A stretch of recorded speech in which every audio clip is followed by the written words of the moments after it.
Apa jadinya jika seorang polisi tiba-tiba mengalami perut membengkak aneh setelah menilang seorang ustadz? Bukan karena penyakit, tapi karena sesuatu yang tak terlihat mata. Kisah ini bukan hanya tentang hukum di jalan raya, tapi juga tentang hukum dari langit. Simak sampai akhir. Di sebuah kota kecil bernama Amanah, Pak Budi adalah polisi lalu lintas yang terkenal. Sayangnya, ia dikenal bukan hanya karena ketegasannya, tapi juga karena sering bermain halus dengan pengendara, apalagi jika ada celah untuk menambah uang saku. Suatu pagi, seorang pria berjubah putih dengan motor tuanya melintas. Pak Budi segera menghentikannya. "Selamat pagi, Pak.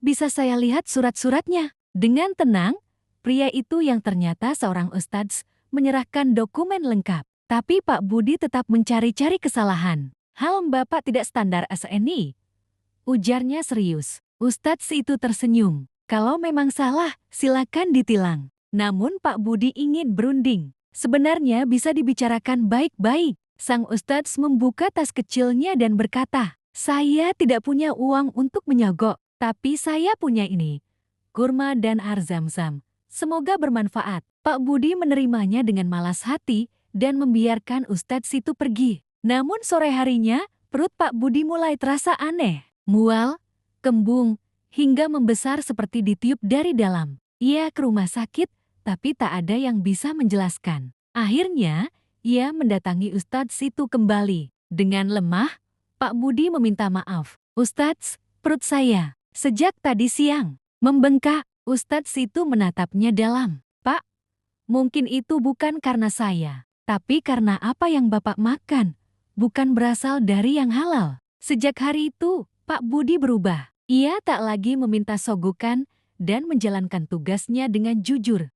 Perut Pak Polisi memang sudah mengecil, tapi apakah semua selesai sampai di situ? Tidak, karena ternyata perut bukan satu-satunya bagian hidupnya yang bengkak. Sekarang giliran hatinya yang diuji oleh godaan yang lebih besar. Inilah kelanjutannya. Setelah kejadian aneh itu, Pak Budi benar-benar berubah. Ia kini menjadi polisi yang lurus, menolak sogokan sekecil apapun, dan mulai rajin ikut pengajian. Namun, perubahan itu tidak disukai semua orang. Beberapa rekan kerjanya mulai merasa risih. "Budi, kamu sok suci sekarang," sindir seorang polisi lain saat di pos. "Dulu juga kita sama-sama ngopi dari uang tilang, kan?" Tambah yang lain. Pak Budi hanya diam. Dalam hatinya, ia sadar godaan yang lebih berat bukanlah uang haram, tapi tekanan dari sesama. Suatu hari, ia mendapat tugas di jalan besar tempat truk-truk besar sering lewat. Seorang sopir datang membawa truk overload bermuatan lebih dari izin.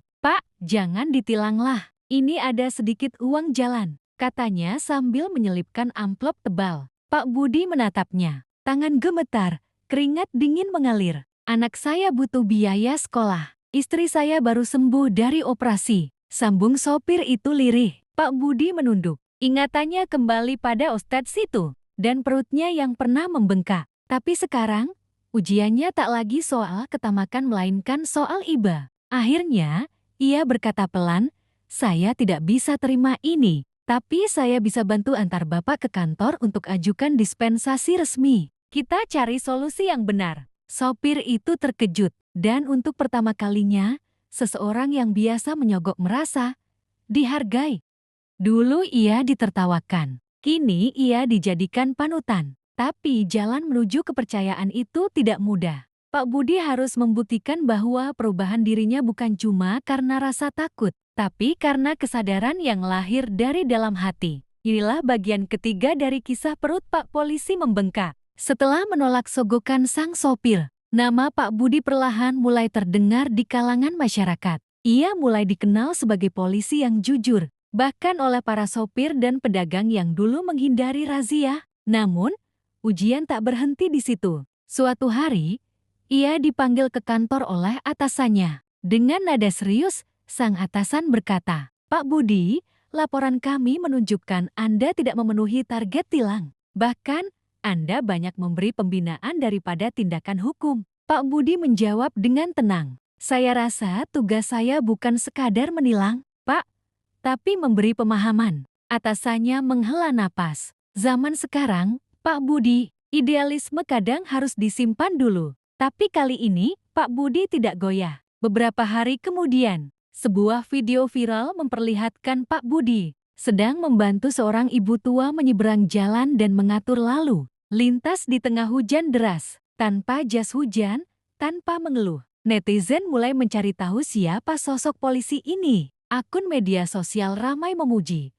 Polisi kayak gini yang kita butuh. Tak lama, stasiun TV lokal mengundangnya menjadi tamu acara Figur Perubahan. Saat diwawancarai, Pak Budi berkata, "Dulu saya kira jati polisi itu soal menegakkan hukum. Sekarang saya sadar, jati polisi juga soal menegakkan hati nurani. Kalau hukum hanya ditegakkan tanpa hati, kita bisa jati kejam. Tapi kalau hati bicara tanpa hukum, kita bisa jati lemah. Keduanya harus jalan bersama." Kisahnya menginspirasi banyak orang. Beberapa rekannya mulai ikut berubah. Bahkan, Ustadz yang dulu ditilang datang lagi kali ini bukan sebagai korban, tapi sahabat. Mereka duduk berdampingan di masjid kecil dekat kantor polisi, saling tersenyum tanpa dendam.